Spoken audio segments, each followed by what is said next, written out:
What's going on? It's the Polygon Don, and today I've got the 10th volume in my PS4 Hidden Gems video series. In this series, for those of you that are new here, I highlight the under-the-radar modern classics that largely get ignored or glossed over. There's a platformer that tackles existential angst, a pinball-inspired dungeon crawler, turn-based mech combat game with anime girls, and more. So without further ado, let's dive in.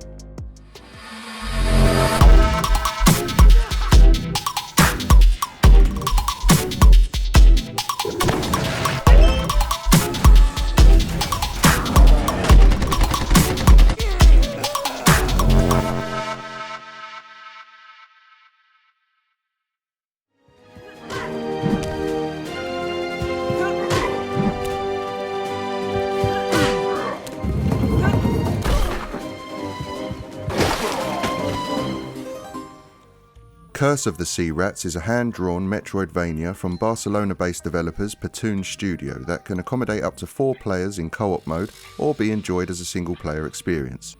It follows the story of a band of prisoners on board a ship that unfortunately crosses paths with a pirate witch that turns them all into rats. The captain of the ship transporting the prisoners will grant amnesty to 4 of the detainees, providing they can defeat the witch and hopefully break the curse. You'll begin your journey of revenge by selecting one of the 4 playable characters at the start, and if playing solo, it's nice to know that this decision isn't locked in, as at certain points in the game you can switch between the protagonists to experience their varying playstyles and abilities.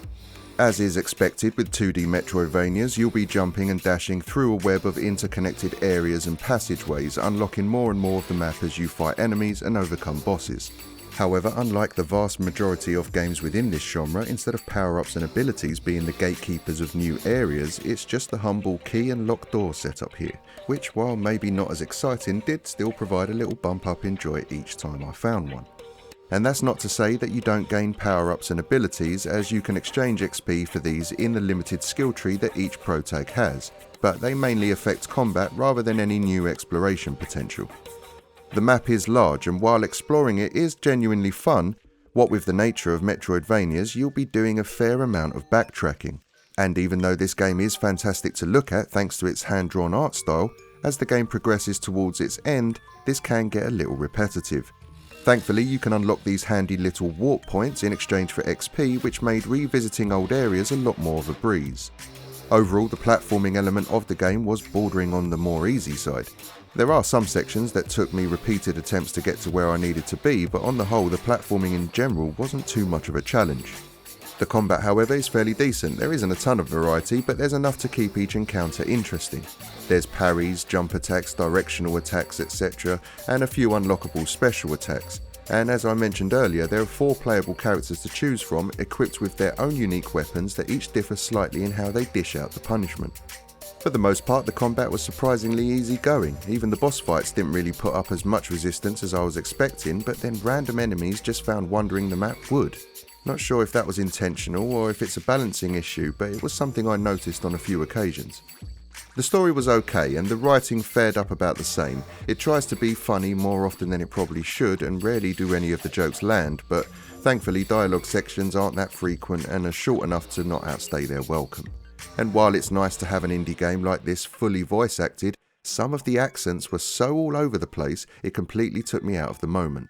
My main throughout the campaign was Akane, who is supposed to be of Japanese descent, but her accent swung from French to Welsh to even Jamaican at times, I swear. Step back, Kumo. Your tongue is more poisonous than your sting. I don't know what was going on there. Maybe her heritage and background was all explained in some lore note somewhere that I didn't find, but man, it was jarring. Another slight negative to note was the performance issues. It did crash on me a few times during my roughly 8-hour playthrough. It wasn't a huge deal, but I do think it's worth mentioning to temper expectations for anyone wanting to give this a go. It is a little rough around the edges. But for any Metroidvania nuts out there, this is still something I feel like you should try out. The art style is really quite beautiful in a Saturday morning cartoon kind of way, and the boss battles, while leaning a little on the easy side, were a spectacle enough to be memorable. It's basically a very digestible example of what this genre is known for, so even if you're new to it, you should still find a good time here.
Journey of the Broken Circle is at first glance a very two-dimensional and simplistic platformer, but then you realise that while it does look like the daydream of a graphic design artist, it is actually hiding a deeper message of existentialism and self-growth.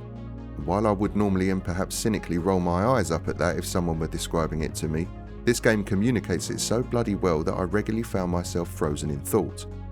You play as a circle with a piece missing, and as you come across various characters, some will join up with you, quite literally, and this new partnership comes with its own benefits. One gives you the ability to stick to walls, while another allows you to float alongside a breeze. However, with differing desires, these newfound partnerships can cause friction, and when your brand new BFF decides to part ways, it can be genuinely affecting. When this happens, a dark cloud will momentarily chase you, acting as a sort of boss battle interlude. Music intensifies as it relentlessly hunts you down, whispering insults that tend to cut deep at a time where our little imperfect circle is feeling most vulnerable. The platforming is, for like 80% of the game, just straight up easy. The remaining 20% is only slightly difficult, so there's no real barrier to entry here and can be enjoyed by literally everyone, and should be too if you ask me. At first I was immediately reminded of Thomas Was Alone, the first Mike Bithell game, but then through the genuinely well written and fleshed out characters it becomes clear that this is a lot more introspective and thought provoking. Synth pads wash over you as you roll through pastel coloured environments stripped of any detail, and that's not necessarily a negative. It's quite a serene and philosophical experience, with speech bubbles popping up at regular intervals that genuinely give you reason to pause and contemplate for a second. I think that the stripped back graphic design aesthetic complements this, as anything busier on screen would just be a distraction, as would some hard as nails platforming. Super Meat Boy, this is not. A story about fulfilling your truest potential and how realising that can sometimes hurt those around you. It's about how all relationships change us, the good and the bad, and how self-growth and self-reflection come from companionship. Existential angst and overbearing relationships are both themes tackled in this surprising and philosophical platformer. This is brilliantly mirrored by the synth-heavy and ambient lo-fi tones of the soundtrack. There's no voiceover dialogue, but the sound effects along with the musical score create all the mood necessary in this melancholy little indie. I won't go into any more detail, as I knew next to nothing going in and loved the surprise of it all. And while this won't be for everyone, for anyone even remotely interested after hearing what I've had to say, do yourself a favour and give this truly unique game a chance. It will definitely make you think, and it might even change you.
Creature in the Well is a truly unique indie title from American developers Flight School Studio, an isometric hack-and-slash pinball-inspired dungeon crawler that requires the player to utilise their brain over their brawn in most scenarios.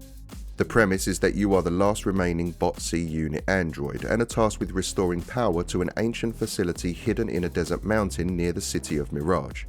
With a haunted and desperate creature lurking in its depths and an imminent and deadly sandstorm on the horizon, it's down to you to power up the facility and yourself in order to free the city of Mirage and its inhabitants from certain doom. Starts off easy enough as the game introduces you to its uncommon take on combat and puzzle solving, but ramps up in difficulty rather quickly. Thankfully, not every room needs to be completed to allow progression. If a particular room or puzzle is giving you grief, you can move on and return at a later time, as each incomplete area is handily marked as such on your map. Some rooms will have deadly autonomous robots trying to kill you, while others will have genuinely head-scratching puzzles to complete, and some will incorporate both. As you progress through the game, some of these puzzles will include time targets, i.e. once you hit one target, your next target will have a countdown timer attached. If you fail to make contact in time, the room resets and you'll have to start at the beginning with the initial target again. What makes this more challenging is the same thing that adds to this game's uniqueness and overall appeal, and that is the random nature of pinballs ricocheting off of walls and objects in all directions. It's incredibly addictive and very finely tuned, but man, did this game wipe the floor with me at times.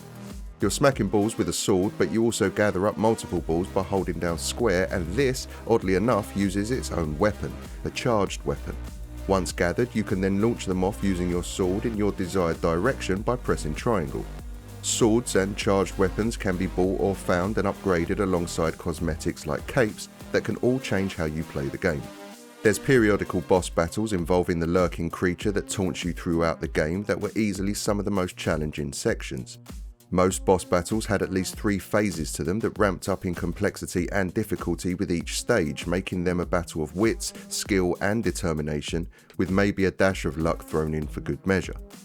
A surprisingly solid action platformer with a mad premise that not only pulls it off but does so with finesse. I don't hear anyone talk about this game, which is absolutely crazy to me considering how unique and fun it is to play. If you're into your offbeat indies trying something different, then this one comes highly recommended.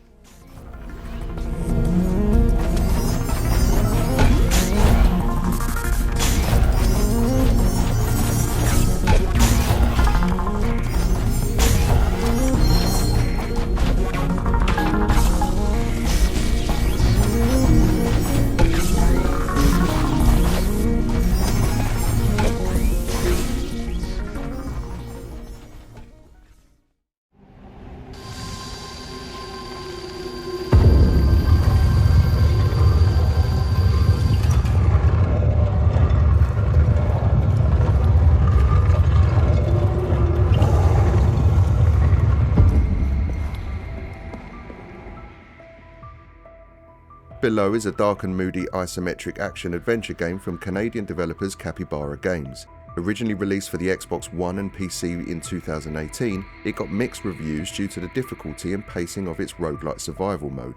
Then in 2020, it was ported to the PlayStation 4 and with it a new exploration mode which aimed at fixing a lot of the problems people had with the game at launch. I never played the launch version, but from all accounts this new way to play fundamentally changes the game for the better while still providing the original mode for those seeking more of a challenge. For the purpose of this review, I'll be discussing my time with the Explorer mode.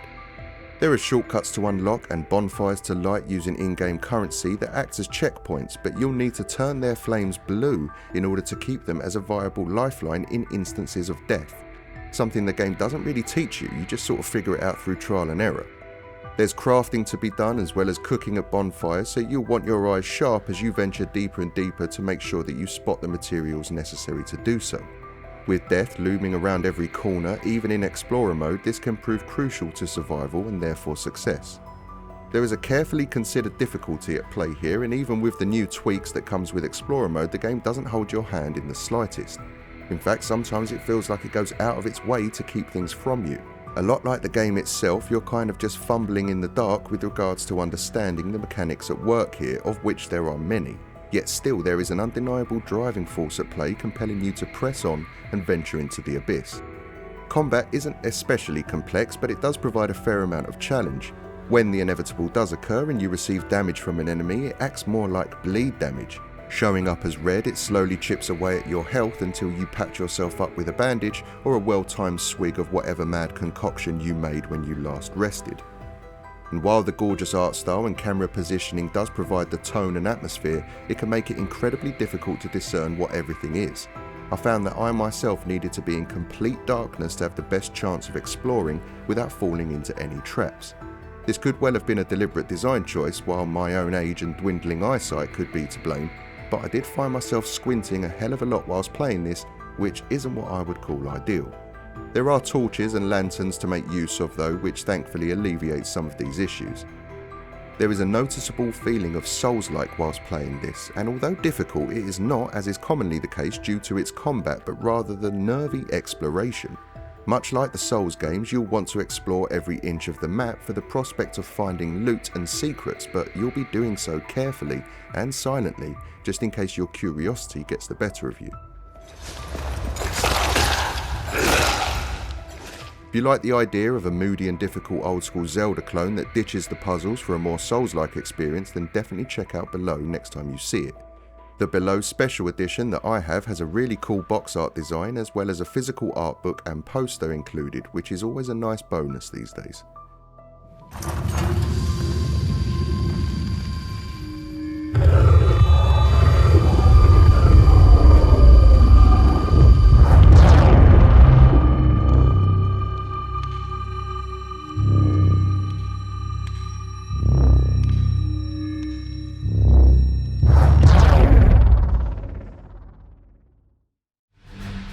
We humans have coexisted with the stars for many thousands of years. Stars represent life and death. They preside over the cycles of the universe and give birth to the elements of life. People have looked to the night skies with awe and wonder from time immemorial. But a catastrophe stopped these same stars. Relayers, those who seek the inevitable end of the universe according to its laws, and the star children who resist them. This is their story.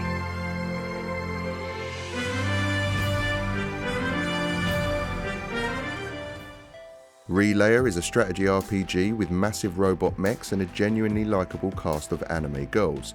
Flipping between visual novel and turn-based tactical action on a grid, the story was a surprising highlight in this brilliantly addictive game. Developed by the team behind Natural Doctrine and God Wars, the staff who worked on Relayer are no strangers to strategy games, and it shows. The story takes place in the middle of the 21st century, where humanity has scientifically advanced themselves far enough to have uncovered an artifact on the moon dating back millions of years. The artifact is a humanoid mech named the Original One, and with it mankind dramatically increases their technological advancement within a very short period of time.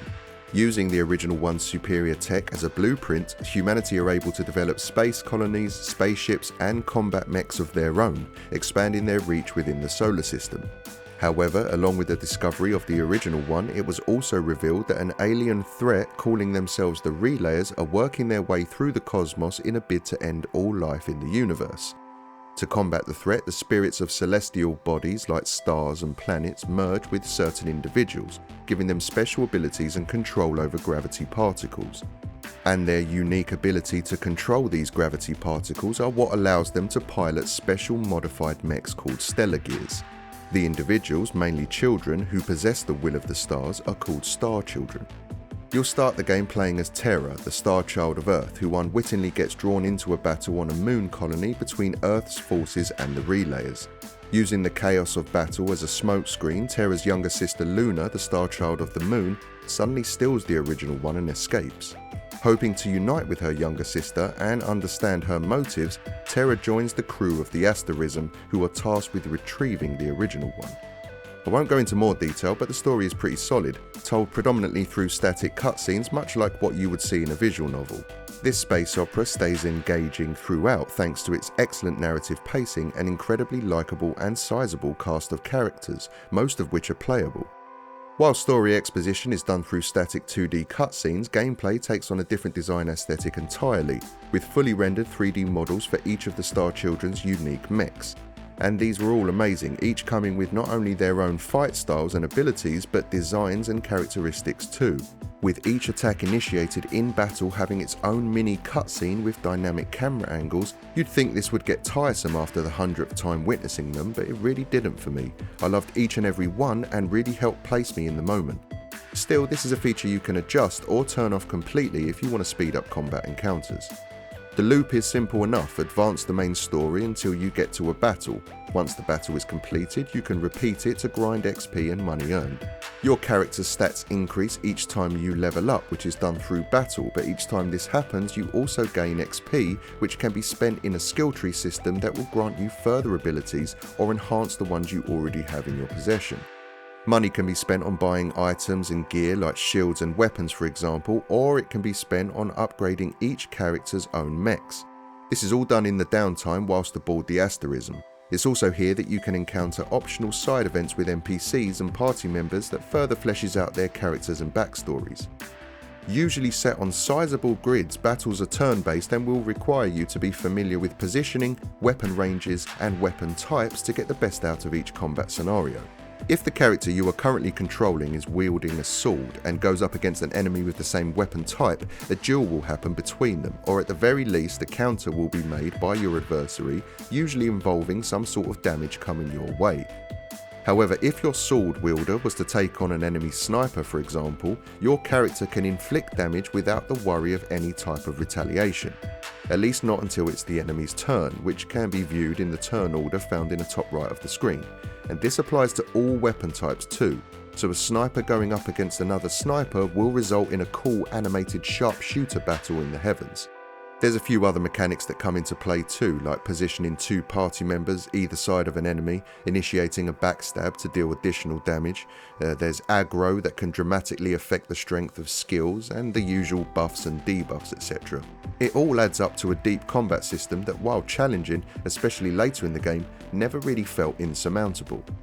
In short, this is a solid SRPG with an interesting story and dozens of likeable and playable characters.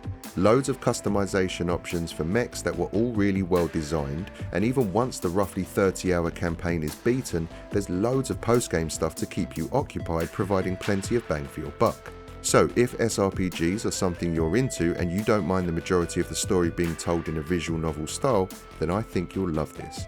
I personally couldn't stop playing it and absolutely loved every minute. It seems your luck has run dry.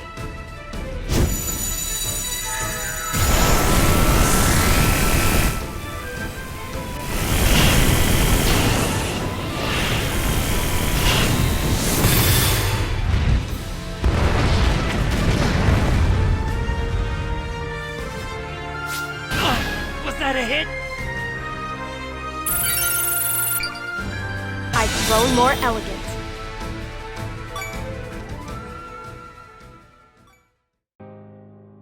And there you have it guys, another 5 hidden gems from my personal PS4 collection. Let me know what little gems you've been playing recently, as that's something I'm always keen to find out, or if any of the games I've shown today have piqued your interest. And if you enjoyed the video, then have a think about hitting the like button, as it genuinely helps out quite a bit, and subscribe if you're new here and want to keep updated on all future uploads. But that's going to do it for today gang, so until next time, take care, be good, and game on.